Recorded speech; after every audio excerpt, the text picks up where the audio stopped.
All right, Coach, congrats. First UCF team to ever sweep South Florida at home and doing it with their 800th program win. Just talk about your overall thoughts on the day.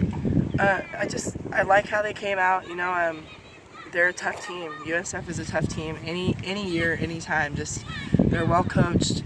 They always have good pitching, good defense, and I just like how we kept putting the ball in play until something happened. I mean, we squared the ball up quite a few times right at people, and it dropped in for us in that last inning, the bottom of the sixth. So proud of our team, proud of our program, and what better way to end it with all those Knight fans out on the field today. So you guys are obviously moving to the Big 12, but can we plan on seeing you schedule more games against USF in the future? Yes, we're gonna figure it out to go. I don't know if we'll do a home and home or each other's tournaments, but we'll continue to keep up with each other. Sarah Willis, fantastic. Goes 6 innings, gets out of that bases loaded jam, throws that nasty changeup which she smiled about. Her overall thoughts, she's the leader in the conference games in ERA and made a big statement here, I think, for a lot of people for Pitcher of the Year. Yeah, she's just doing her thing and getting stronger with each game that she's thrown. That's, I think, against a very good team, a very seasoned team, to be able to throw 2 times in a weekend and get stronger, like you said, as she went, is huge for us and huge for her. She's tough to play. She's tough to beat just because she has so many mixes and speeds and can throw the ball darn hard. So, and then she fields her position so well. Even on that one base hit, I thought she made a really good play on it. Time and time again, we talk about the same name coming up big, Chloe Evans. Tell me a little bit about her.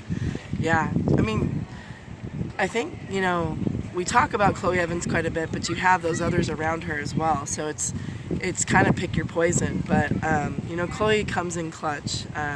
She stays calm in high-pressure moments. And, I think she's going to be safe regardless if the ball was caught or not.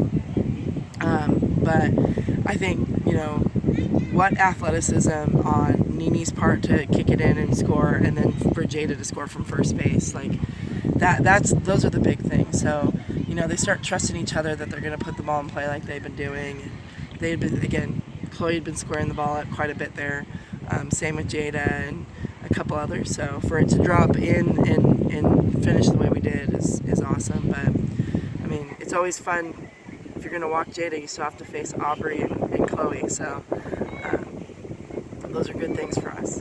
This pitching staff as a whole, this was a big weekend. Sarah's pitching her, but Grace Jewell comes in, closes the game out a day after she gets the win in a day where Angelina DeVoe on her birthday gets a big hold in that 6th inning in a jam, and then Kaylin Felton closed the game. This is the staff you were talking about by committee. It's starting to grow up here before our very eyes, isn't it? Yes, it is. All 4 of them are really through great this weekend.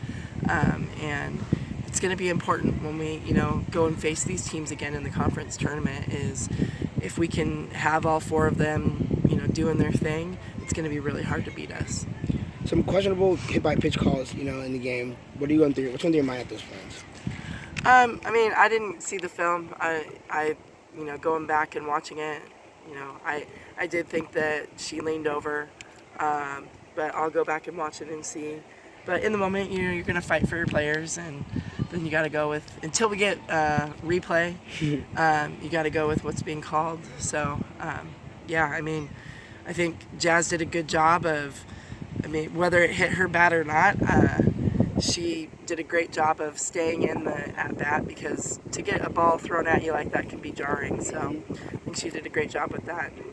Again, that's how it kind of goes. I think the chips have kind of fallen for us quite a bit in umpire calls, and so just a couple of those didn't go our way, but we stayed tough and locked down, shut out the Bulls. So I think it's really good that we are going through all of those moments so that we can stay strong. Big crowd for a Sunday noon game. It could get hot, as you know. No shade, as fans always bring it up to us sometimes. But a big crowd, with very loud. And I know there was somebody throwing a birthday party. You were telling us in the outfield. I know you greeted them in the pre. What the atmosphere this weekend was pretty amazing. Yeah, so cool. I went out there and I said, okay, what's going on over here? You guys look like you're having fun. And Whitney was having her 8th birthday party. And so it's just really cool to to know that somebody wanted to hold their birthday at the UCF softball game. I mean, that's pretty incredible. And so I think it just, the fans and everybody, you know, someone said, thank you for letting us come out on the field. And I think it's so big for our fans, but our women love having the fans come out. Like, knowing that they're making a difference in the community is huge. And being loved like that, Night Nation is always awesome. We all know that. And so just to have the support that we have from our fans is, I expect it to continue to keep growing. So very excited about it. You guys have won your last 4 games in a row. You have 3 more games here coming up. How are you going to celebrate the weekend? How are you guys feeling? Feeling great. I'm gonna get some rest, as you can tell. I've lost my voice. But we're gonna take a day off here, and we have Swords Awards, so it's a really cool event for our athletic department.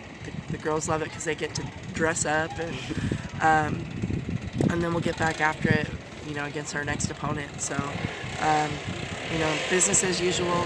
We're gonna do the same thing, playing our best softball, playing against our best selves. The players mentioned it, the 800th win. That's something that was one of the first things Chloe said, Sarah said.